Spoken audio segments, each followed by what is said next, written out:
سورة الكهف مكية. أعوذ بالله من الشيطان الرجيم. بسم الله الرحمن الرحيم. الحمد لله الذي أنزل على عبده الكتاب ولم يجعل له عوجا قيما لينذر بأسا شديدا من لدنه ويبشر المؤمنين الذين يعملون الصالحات أن لهم أجرا حسنا ماكثين فيه أبدا وينذر الذين قالوا اتخذ الله ولدا ما لهم به من علم ولا لآبائهم كبرت كلمة تخرج من أفواههم إن يقولون إلا كذبا فلعلك باخع نفسك على آثارهم إن لم يؤمنوا بهذا الحديث أسفا إنا جعلنا ما على الأرض زينة لها لنبلوهم أيهم أحسن عملا وإنا لجاعلون ما عليها صعيدا جرزا أم حسبت أن أصحاب الكهف والرقيم كانوا من آياتنا عجبا إذ أوى الفتية إلى الكهف فقالوا ربنا آتنا من لدنك رحمة وهيئ لنا من أمرنا رشدا فضربنا على آذانهم في الكهف سنين عددا ثم بعثناهم لنعلم أي الحزبين أحصى لما لبثوا أمدا نحن نقص عليك نبأهم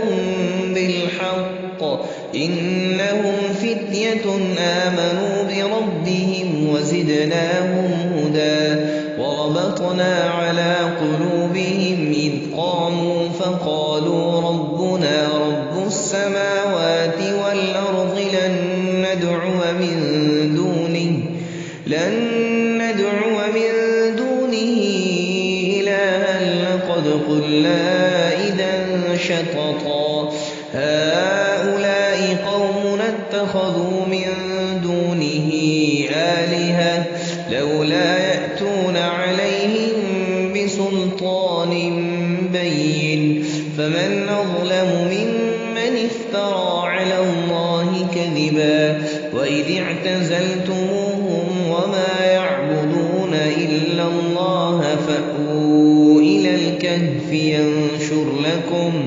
ينشر لكم ربكم من رحمته ويهيئ لكم من أمركم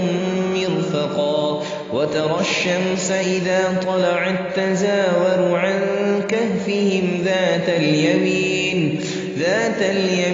وإذا غربت تقرضهم ذات الشمال وهم في فجوة منه ذلك من آيات الله من يهد الله فهو المهتد ومن يضلل فلن تجد له وليا مرشدا وتحسبهم أيقاظا وهم رقود ونقلبهم ذات اليمين وذات الشمال وكلبهم باسط ذراعيه بالوصيد لو اطلعت عليهم لوليت منهم فرارا ولملئت منهم رعبا وكذلك بعثناهم ليتساءلوا بينهم قال قائل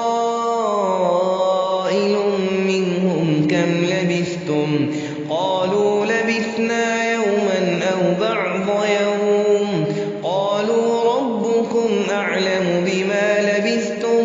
فابعثوا أحدكم بورقكم هذه إلى المدينة فلينظر أيها أزكى طعاما فليأتكم برزق منه وليتلطف ولا يشعرن بكم أحدا إنهم إن يظهروا عليكم يرجموكم أو يعيدوكم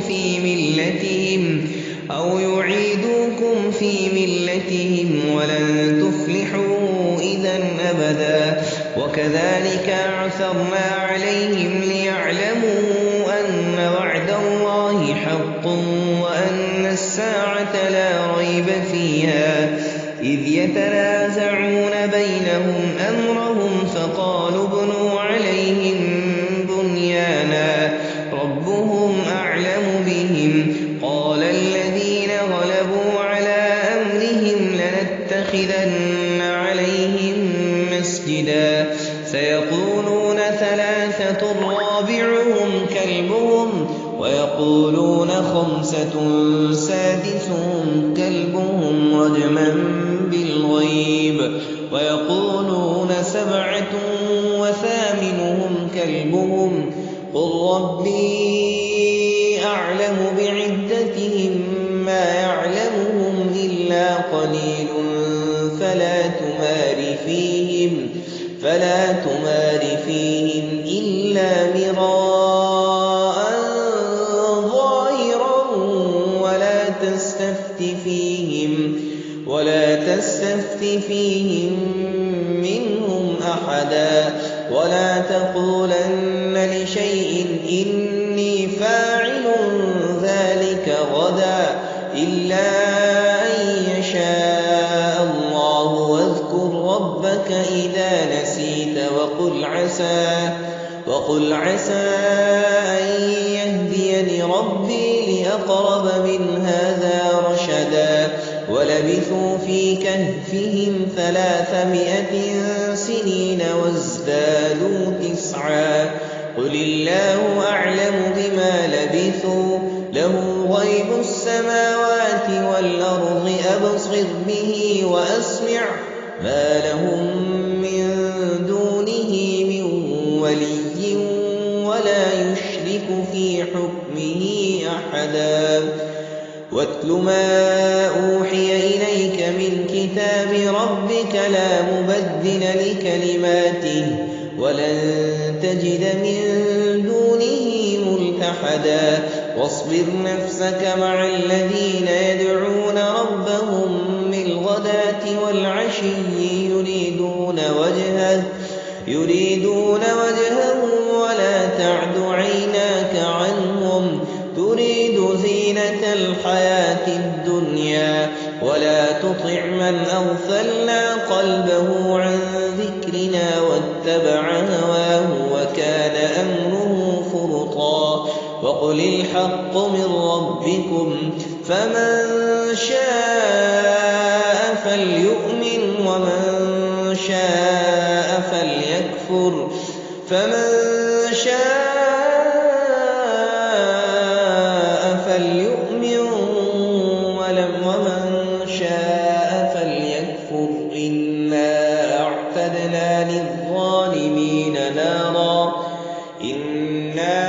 أعتدنا للظالمين نارا أحاط بهم سرادقها وإن يستغيثوا يغاثوا بماء كالمهل يشوي الوجوه بئس الشراب وساءت مرتفقا إن الذين آمنوا وعملوا الصالحات إنا لا نضيع أجر من أحسن عملا أولئك لهم جنات عدن تجري من تحتهم الأنهار يحلون فيها من أساور من ذهب ويلبسون ثيابا خضرا من سندس واستبرق من سندس وإستبرق متكئين فيها على الأرائك نعم الثواب وحسنت مرتفقا واضرب لهم مثلا الرجلين جعلنا لأحدهما جنتين من أعناب وحففناهما بنخل وجعلنا بينهما زرعا كلتا الجنتين آتت أكلها ولم تظلم منه شيئا وفجرنا خلالهما نهرا وكان له ثمر فقال لصاحبه وهو يحاوره أنا أكثر منك مالا وأعز نفرا ودخل جنته وهو ظالم لنفسه قال ما أظن أن تبيد هذه أبدا وما أظن الساعة قائمة ولئن رددت إلى ربي لأجدن خيرا منها منقلبا قال له صاحبه وهو يحاوره أكفرت بالذي خلقك من تراب ثم من نطفة ثم سواك رجلا لكن هو الله ربي ولا أشرك بربي أحدا ولولا إذ دخلت جنتك قلت ما شاء الله لا قوة إلا بالله إن ترني أنا أقل منك مالا وولدا فعسى ربي أن يؤتيني خيرا من جنتك ويرسل عليها حسبانا من السماء فتصبح صعيدا زلقا أو يصبح ماؤها غورا فلن تستطيع له طلبا وأحيط بثمره فأصبح يقلب كفيه على ما أنفق فيها وهي خاوية على عروشها ويقول يا ليتني لم أشرك بربي أحدا ولم تكن له فئة ينصرونه من دون الله وما كان منتصرا هنالك الولاية لله الحق هو خير ثوابا وخير عقبا واضرب لهم مثل الحياة الدنيا كماء أنزلناه من السماء فاختلط به نبات الأرض فأصبح هشيما تذروه الرياح وكان الله على كل شيء مقتدرا المال والبنون زينة الحياة الدنيا والباقيات الصالحات خير عند ربك ثوابا وخير أملا ويوم نسير الجبال وترى الأرض بارزة وحشرناهم فلم نغادر منهم أحدا وعرضوا على ربك صفا لقد جئتمونا كما خلقناكم أول مرة بل زعمتم أن لن نجعل لكم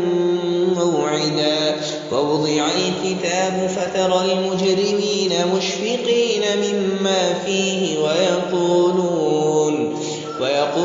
يا ويلتنا ما لهذا الكتاب لا يغادر صغيرة ولا كبيرة إلا أحصاها ووجدوا ما عملوا حاضرا ولا يظلم ربك أحدا وإذ قلنا للملائكة اسجدوا لآدم فسجدوا من الجن ففسق عن أمر ربه أفتتخذونه وذريته أولياء من دوني وهم لكم عدو بئس للظالمين بدلا ما أشهدتهم خلق السماوات والأرض ولا خلق أنفسهم وما كنت متخذ المضلين عضدا ويوم يقول نادوا شركائي الذين زعمتم فدعوهم فلم يستجيبوا لهم وجعلنا بينهم موبقا ورأى المجرمون النار فظنوا أنهم مواقعوها ولم يجدوا عنها مصرفا ولقد صرفنا في هذا القرآن للناس من كل مثل وكان الإنسان أكثر شيء جدلا ولقد صرفنا في هذا القرآن للناس من كل مثل وكان الإنسان أكثر شيء جدلا وما منع الناس أن يؤمنوا إذ جاءهم الهدى ويستغفروا ربهم إلا أن تأتيهم سنة الأولين أو يأتيهم العذاب قبلا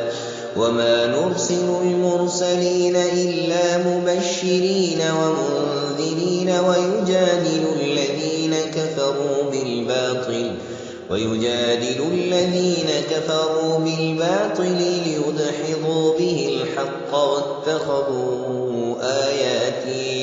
واتخذوا آياتي وما أنذروا هزوا ومن أظلم ممن ذكر بآيات ربه فأعرض عنها ونسي ما قدمت يداه إنا جعلنا على قلوبهم أكنة أن يفقهوه وفي آذانهم وقرا وإن تدعوهم إلى الهدى فلن يهتدوا إذا أبدا وربك الغفور ذو الرحمة لو يؤاخذهم بما كسبوا لعجل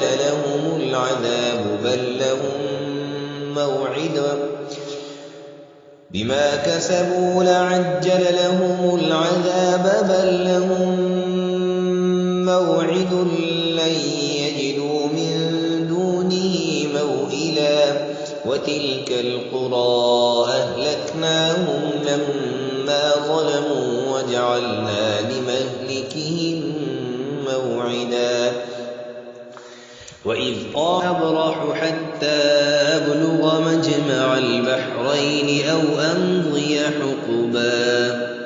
فلما بلغا مجمع بينهما نسيا حوتهما فاتخذ سبيله في البحر سربا فلما جاوزا قال لفتاه آتنا غداءنا لقد لقينا من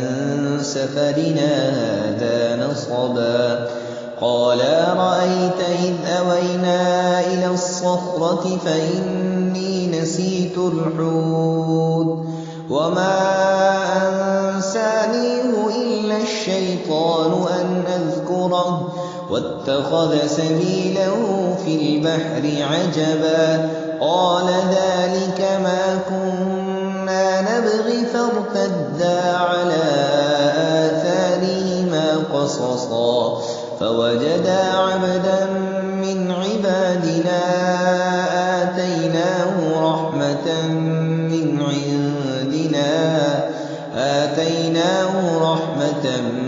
من عندنا وعلمناه من لدنا علما قال له موسى هل أتبعك على أن تعلمني مما علمت رشدا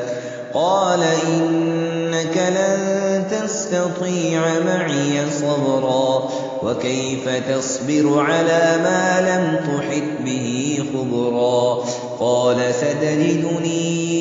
إن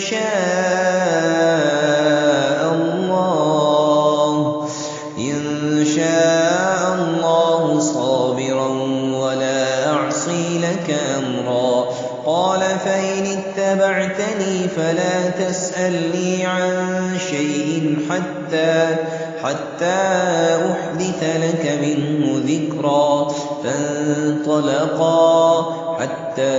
إذا ركبا في السفينة خرقها قال أخرقتها لتغرق أهلها لقد جئت شيئا إمرا. قال ألم أقل إنك لن تستطيع معي صبرا. قال لا تؤاخذني بما نسيت ولا ترهقني من أمري عسرا. فانطلقا حتى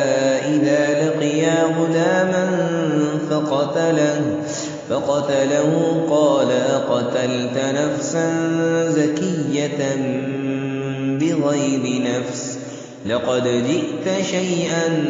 نكرا. قال ألم أقل لك إنك لن تستطيع معي صبرا. قال إن سألتك عن شيء بعدها فلا تصاحبني قد بلغت من لدني عذرا. فانطلقا حتى إذا أتيا أهل قرية استطعما أهلها فأبوا أن يضيفوهما فوجدا فيها جدارا يريد أن ينقض فأقامه. قال لو شئت لاتخذت عليه أجرا. قال هذا فراق بيني وبينك سأنبئك بتأويل ما لم تستطع عليه صبرا. أما السفينة فكانت لمساكين يعملون في البحر فأردت أن أعيبها وكان وراءهم ملك يأخذ كل سفينة غصبا. وأما الغلام فكان أبواه مؤمنين فخشينا أن يرهقهما طغيانا وكفرا. فأردنا أن يبدلهما ربهما خيرا منه زكاة وأقرب رحما. وأما الجدار فكان لغلامين يتيمين في المدينة وكان تحته كنز لهما وكان أبوهما صالحا. فأراد ربك أن يبلغا أشدهما ويستخرجا كنزهما رحمة من ربك وما فعلته عن أمري ذلك تأويل ما لم تسطع عليه صبرا. ويسألونك عن ذي القرنين قل سأتلو عليكم منه ذكرا. إنا مكنا له في الأرض وآتيناه من كل شيء سببا فأتبع سببا حتى إذا بلغ مغرب الشمس وجدها تغرب في عين حمئة ووجد عندها قوما. قلنا يا ذا القرنين إما أن تعذب وإما أن تتخذ فيهم حسنا. قال أما من ظلم فسوف نعذبه ثم يرد إلى ربه فيعذبه عذابا نكرا. وأما من آمن وعمل صالحا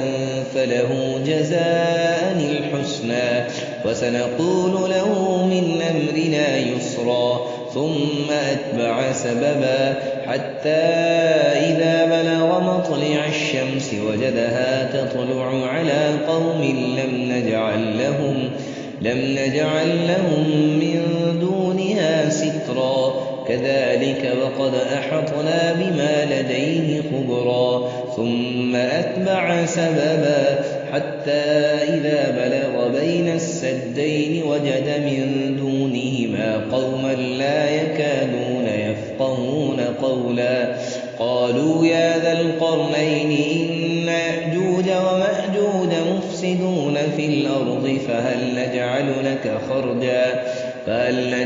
لك خرجا على أن تجعل بيننا وبينهم سدا قال ما مكني فيه ربي خير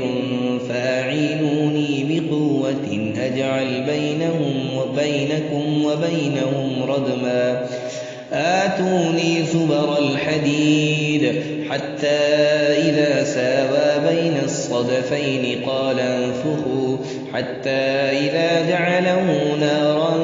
قال آتوني يفرغ عليه قطرا فما استطاعوا أن يظهروه وما استطاعوا له نقبا قال هذا رحمة